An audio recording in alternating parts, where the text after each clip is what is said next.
les gars, deuxième jour d'affilée de mauvais grind, folie. Bon, j'ai peut-être un site en 25-50, j'attends de voir, ça va être en fonction de pas mal de choses. Mais écoutez, il est midi, je m'en vais faire une petite session en 2.5, je vous la vlog au cas où. Si jamais j'ai un site en 25-50, vous aurez des mains en 25-50. J'ai essayé de me coiffer, promis, mais il y a du vent. Écoutez, je vous fais pas plus attendre, les intros longues c'est chiant. C'est parti, direction la table. Je m'assois à ma table après avoir pris 2000$ en jetons et boum, on saute direct dans l'action. J'ai eu un petit souci, il y a une nouvelle politique pour filmer au PG, et un floor m'a interdit de filmer tant que j'avais pas fait la demande. Malheureusement, j'ai cette main 30 secondes après et j'ai pu me mettre à filmer qu'au flop. J'ai open à 20 paires de 9 en early position et on m'a call 3 fois. Le board est tombé légèrement au-dessus de la moyenne, 9-5-2 avec 2 piques. Bon, vu qu'on est beaucoup dans le coup, je suis content de check pour laisser bluff ou bet moins bien chez tous les joueurs derrière. Surtout que le reg à ma gauche est très aggro et il remplit complètement mes attentes, il met 50 directement. Comme dans un rêve, le joueur au hijack call et la SB que je connais plutôt tight relance à 175. On va se régaler, plusieurs choses à prendre en compte, je pourrais call pour laisser rentrer les joueurs à ma gauche, mais il y a quelques turns que j'ai pas envie de voir dans ce paquet et je suis pas sûr qu'il paye forcément parce que si je call on représente pas mal de force avec Mister Relance là, donc je choisis la deuxième option, vu le profil c'est pas le genre à relancer merger des rois 9 qui pourraient fold contre un jam. Je pense que le peu de fois où il bluff ça va être des gros combos de row et on value sûrement 2 paires ou mieux. Bref.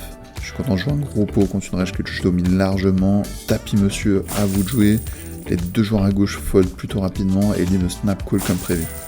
Bon, j'espère qu'il a un brelan histoire qu'il soit quasi drawing dead. Allez, c'est parti pour un run out. La turn est un as de pique. Ouais, j'aurais préféré une autre couleur. Ah, j'ai rien dit, la river est un autre as. Bon, je monte ma main fièrement. Il me flash 7 et 8 de pique avant que le croupier me que sa main. Putain, on n'est pas passé loin. Au moins, j'ai l'impression que mon ride est solide. Ça me conforte. 30 minutes après, juste le temps de régler cette histoire d'autorisation, me revoilà bon pour vlogger. Donc on continue et je open roi dame off au hijack. Le réagro à ma gauche me 3-bet à 50, j'ai un très bon prix pour continuer ici. Je pourrais avoir une bonne main à 4 bêtes, mais je sais que monsieur se bagarre beaucoup, il fold peu ou 3 bêtes, et l'intérêt de ma main c'est complètement lui faire folder CSI par exemple.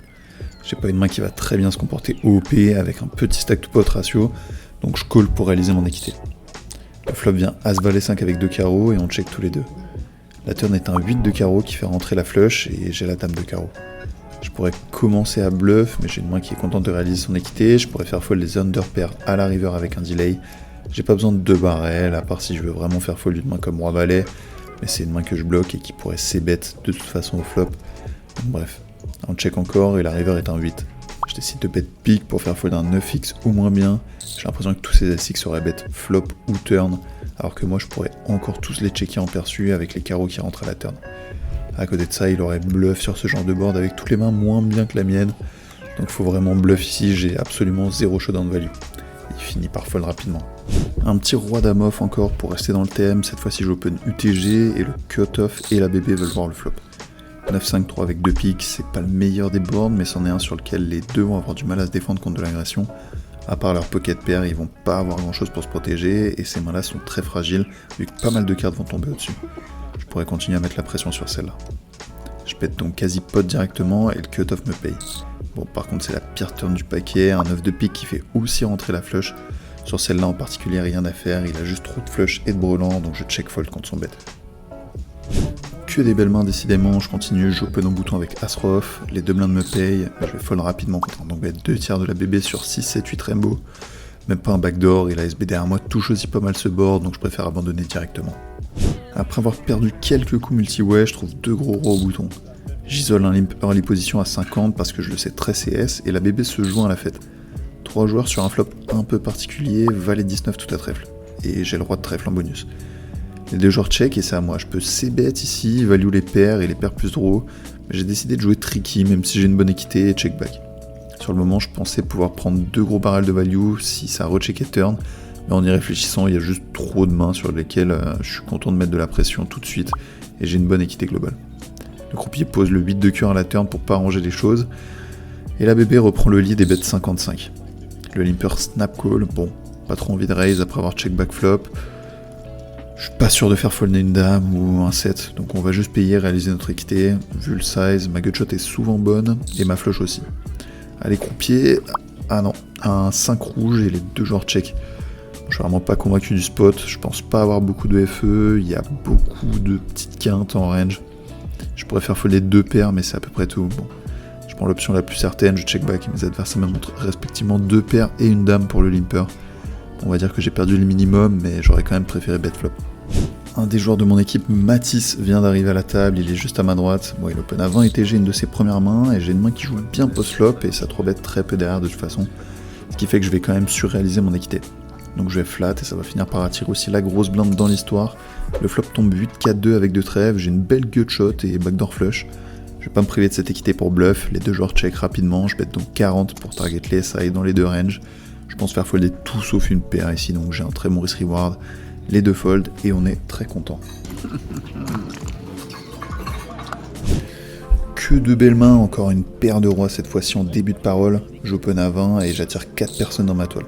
Bon, par contre le croupier fait plus d'efforts sur les flops, il me met un as direct et une doublette juste au cas où. As 4-4 rainbow. Bon, je pars pour check fold, mais personne semble adorer ce flop, donc écoutez, on s'en va avoir une turn gratuitement. Et quel turn messieurs, un beau 6, même histoire. Il reste des petits as en range qui auraient pu check flop, donc même idée, check et puis on verra bien. On nous laisse voir une river gratuite, carrément. Bon, ma paire de rois est sûrement bonne maintenant une fois que tout le monde a checké 2 fois, la parole revient à moi, et je décide de bet 20 pour target les JX, potentiellement donner envie à quelqu'un de bluff parce que ce serait immédiatement payé après cette action. Malheureusement, aucune vague à l'horizon et tout le monde fold rapidement. Écoutez, on est content de gagner les pots sans adversité. En parlant de Mathis, il va se faire 5 bêtes shove la bouche par le siège 1 après une guerre de surrelance. Il paye avec 2 dames, et bon, apparemment le joueur au cut-off savait pas trop quoi faire contre ce 4 bêtes, il s'est un peu chauffé avec paire de 7. Si vous voulez apprendre à rendre fou les gens pour qu'ils vous donnent tout leur stack, abonnez-vous pour pas manquer les prochains recrutements de la team qui seront en fin d'année. On vient de finir notre période de recrutement estival, on vous présentera les joueurs sélectionnés très bientôt. Je continue mon bout de chemin et je trouve une paire d'as en bébé, UTG plus un limp et notre Nemesis ISO à 25 au cut-off. On va pas 3 bêtes trop cher, on va emmener toute sa range post-flop, donc je 3 bêtes à 115, on joue à peu près 1500 derrière. Et il me colle. Le board vient de 10-10-5 et c'est intéressant. Je pense que quand je check, il va trop me mettre sur 2 overcards, il va surprotéger et miser toutes ses paires et quelques bluffs. Donc ça peut être une option, mais ici j'ai décidé de bet 100 pour garder toutes ses paires, ses overcards comme Dame Valet suité qui vont sûrement payer une fois, et pouvoir jouer les stacks en 3 street contre ses paires si le run-out est clean. Il me colle en soufflant un peu et en détournant le regard. C'est très subtil sur le moment, pas non plus un gros soupir, loin de là évidemment, mais je ressens quelque chose de bizarre. Et en parlant de run-out clean, justement, un as tombe sur la turn et il me donne les noisettes. Malheureusement ça améliore ma main, mais ça va être dur de prendre de l'argent au pair maintenant. Donc je préfère check, s'il a un des rares SI restants qui a flotte, il va sûrement le bet arriver là, et s'il a un roi-dame, dame-valet suité, roi-valet suité, il peut chauffer à le bluff avec la dynamique, et ses paires vont rien call de toute façon sur cette turn. Bonne nouvelle, il mord à l'hameçon et il bet 125. Petit size à noter, et pas sûr qu'il ait beaucoup de 10x low play dans cette line, évidemment, rien d'autre à faire que call. On est content de le laisser bluff river avec ses gut shots, ou de hit, pourquoi pas, c'est cadeau, et ses bons as vont sûrement encore bet sur une brique. La river est un beau 2 offsuit, et je continue mon plan. Je check, et magie, il bet 175. Il lui reste environ 1100 derrière, ici ma décision est très importante. Plusieurs choses à prendre en compte, ces bons as peuvent pur jouer comme ça, mais j'ai l'impression que in-game, ces 10x vont size up, turn et river pour essayer de tout me prendre ou presque. Mais je suis pas sûr de mon read. Deuxième chose à prendre en compte, c'est ce petit soupir au flop. Je l'ai un peu trop vite éjecté de ma réflexion et carrément oublié ici, alors que je pense vraiment que c'est un gros signe de force a priori. Bref, j'ai pris la décision de ne pas faire tapis et de raise-sizer en prenant aussi en compte qu'il pouvait y avoir 12 combos de As-Valet, As-Dame, As-Roi qui allaient fold vs tapis. Et je pensais que c'était son cœur de range sur le moment, à froid, et en prenant en compte le read, je fais tapis tous les jours ici pour capitaliser sur les 10x low play, comme 10 et 9, Valet 10, Dame 10, Roi 10 suité, toutes ces mains-là. Malheureusement, une game, j'ai pas assez réfléchi, et il finira par me call rapidement avec 10 et 9 de carreau. Bon, je l'ai gagné celle-là, mais elle m'embête, je sais pas. Je pense avoir fait une grosse erreur qui me coûte quand même 500$ ici. Un petit dernier pot avec Roi Valet off où je vais ISO un limp de bouton depuis la BB à 40 et les deux joueurs vont me call.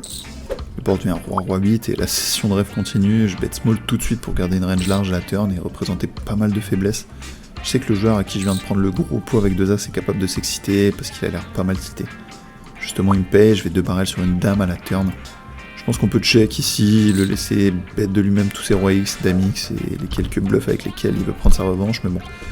Il fold et je sens que la fatigue s'empare de moi, mes décisions sont trop pas précises là, c'est... Bon bref, je vais pas tarder à stopper cette session si mon Nemesis s'enfuit. Bon, je perds 2-3 petits coups, un 4 bet avec Azisov contre le règle du début très aggro. Malheureusement, je tombe sur la partie de sa range qui 5 bet. Bon, mauvaise nouvelle, mais ouais, je me sens plus super bien, je préfère arrêter la session. En plus, le seul joueur avec qui j'ai une grosse dynamique a dit qu'il changeait de table dans quelques mains, donc écoutez. Le job est fait, pas très bien fait, mais fait quand même. Donc je range mes jetons et je m'en vais vers la caisse.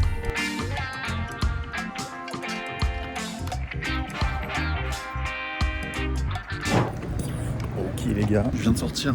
Plus de K2, très belle session. On a fait des borlans, on a fait des foules. Un peu déçu de comment j'ai joué un ou deux spots, mais bon, de toute façon vous avez mes analyses, notamment le spot avec 2 as. Je sais qu'au flop, il y a un truc qui cloche et j'ai pas une call en soufflant un peu. Bref, au final, j'ai pas utilisé Stell alors que je suis assez convaincu de la perspicacité et de la précision. My bad, écoutez, ça arrive de faire des erreurs. Je suis fatigué, on bosse un max, donc écoutez, c'est pas grave. L'important, c'est quoi? C'est qu'il y ait du verre dans la pile. On s'en fout du reste, plus de K, ça met du beurre dans les épinards. Moi, je m'en vais, je rentre ce week-end, petit dimanche au chalet pour l'anniversaire de mon frère. Je vous mettrai des petites images à la fin. Écoutez, franchement, venez au Canada, venez au Playground, c'est un vrai kiff ici. L'environnement est top, le cadre de grind est top, je peux rien vous dire de plus. Donc écoutez, passez une bonne journée, j'espère que vous avez kiffé l'épisode. Je vous mets des petites images du chalet, du lac, et puis à la prochaine.